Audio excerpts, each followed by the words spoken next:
Cam Ward is about to have his curtain call for Miami in the Pop-Tarts Bowl, baby. The step uncle of them all, if you will, with Iowa State. That's going to be a lot of fun, man. I cannot wait for it. I think Cam Ward's about to put on a show.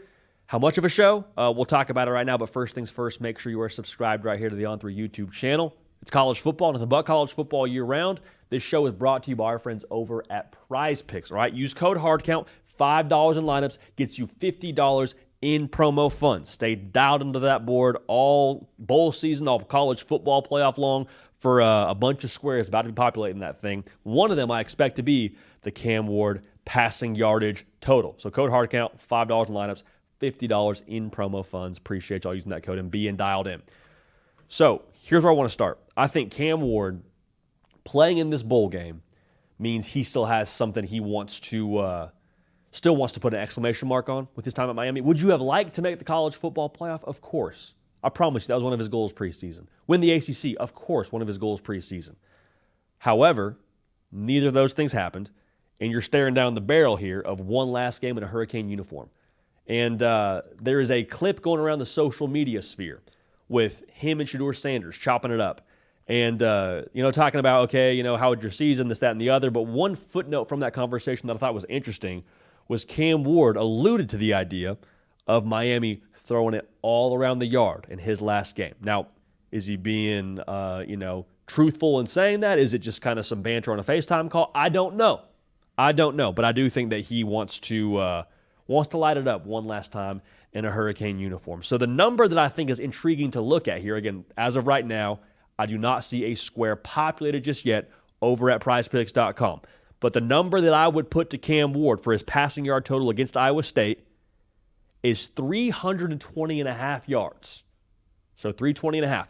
If it's any higher than that, I might say a little bit rich for me. We'll see. But 320.5, I'll take the more there. I'll crush that all day long with code HARDCOUNT and feel tremendous about it. So I want to talk about the Iowa State side of things for Miami first. Then I want us to talk about the future of the quarterback position, which will become a lot more intriguing after the Pop-Tarts Bowl finishes up. So to break it all down, let's bring in the man, the myth, the legend, two-time All-Sun Belt safety, producer of the Hard Count, vibe curator, Kaiden Smith. Kaiden, 320.5. You and I are both Cam Ward stands on this show. Where are you falling on that number? Is that number too rich, too low? Where do you stand on things right now with Cam Ward and that number? Well, JD, and a couple people in the office know when it comes to Prize Picks, I'm a big advocate for the Green Goblin. I think there's very good value there. It's kind of asking Cam Ward and some of these other quarterbacks who tend to light it up to maybe just not have to go over the top, but get right at that line to where we're used to see them, accustomed to seeing them do their thing. So I think with Cam Ward, you kind of hit it on the head. I think the Green Goblin score, if I had to guess, would be right around that 300 range. And you mentioned it. If this is his last game, it's very rare, I think, to see quarterbacks who are potential top 10, top 5, top 1 picks in NFL drafts to have opportunities to play in the bowl game. So I imagine they will reward Cam in this one as well as just being able to let him throw the ball, let him cut it loose. We can't take that FaceTime conversation with so much stock. We have to take it with a grain of salt for sure. But you'd like to think in Cam Ward's last game of his college career in a Miami uniform, the way their season went, might not even be his choice. You never know with this Miami defense and having to get into some of those shootouts. Yeah. I would take the over on the 320. I would take over on 300. I would imagine Cam Ward is going to want to make a statement, leave a good taste in the mouth of the NFL evaluators once he gets that time, ends this game, ends the Pop-Tart Bowl, and goes into the NFL draft. Dude, I have to imagine, too, like, let's say Shannon Dawson gets on the radio and calls into Cam Ward's helmet a run play, and it's second and goal. Cam Ward walks up to the line, gives him one of the, hey, kill,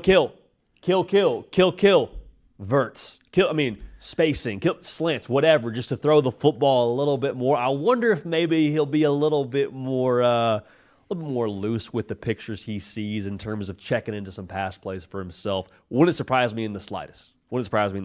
Now, the conversation we were having before we got on the air here, what happens after Cam Ward goes to the NFL for Miami at the quarterback position, I think is massively intriguing. Let's say he goes for more. Let's say he goes for over 320.5. The Prize Pick squares for whoever's playing quarterback next year will probably be pretty juiced up, assuming Shannon Dawson's still the offensive coordinator there. But who's it going to be, man? This is my take on this, because there's a lot of conversation around, will they go to the portal?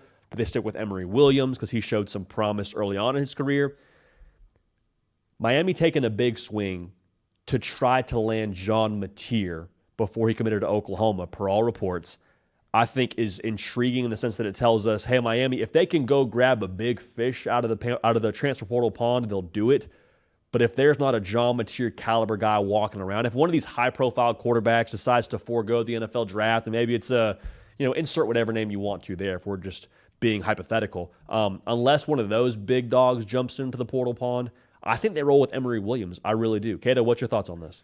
I agree with you, JD. I think when you look at this portal crop, we know the quarterback position is the top position, and dudes are trying to extend offers to these portal quarterbacks, and these portal quarterbacks are trying to commit as early as possible because it turns into a game of musical chairs really quick. And I think if you look at this current portal crop, most of the guys are committed. If you look at on3.com, look at the transfer portal quarterback player rankings, you look at the top 30, the top 40, there's only a couple guys, about a handful of guys that are uncommitted. You have a guy like Fernando Mendoza out of Cal who is from Miami, so there is that tie there, but our predictions aren't necessarily tracking with him going to Miami. Georgia's a favorite there, Indiana potentially. Then you go down the list, and it's a lot of quarterbacks that are kind of in a similar position to what they have in-house. You have an Aaron Nolan who's still going to have to develop. You have some other guys who are maybe younger, a Devin Brown who has some experience. You never know there, but there's a lot of guys who are almost reopening their high school recruitment. I think at that point, you go with what you have in-house. You try to trust your own development, something you really haven't necessarily been able to do lately. But I think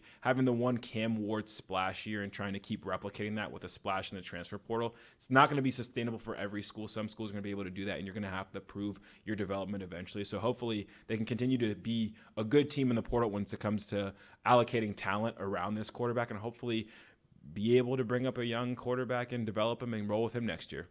It's going to be fun to watch, man. One more thing I'll say here that we're aligned on when it comes to the portal, you can make a nice little pitch if you're Miami when it comes to trying to land one of those portal guys. Like the John Mateer thing is tricky because there's the personal ties to a Ben Arbuckle and a John Kuzieski over at Oklahoma from the Washington State staff that ended up in Norman. But if you're Miami and saying, hey, you want to come do what Cam Ward did? He came to our system for 1 year. He was a later round draft grade, a mid-round draft grade. Now he's being talked about being one of the top quarterbacks taken. You want to maybe have a chance to make yourself, I have to imagine here, if we're putting two and two together, some pretty good NIL money. Oh, yeah. There's a pitch to be made. Kaiden Smith on the ones and twos. Bring us some juice on the opinions as well. Again, code HARDCOUNT at PrizePicks.com. $5 in lineups gets you $50 in promo funds. We appreciate y'all being dialed in. We're going to keep this party rolling, and we will see y'all next time.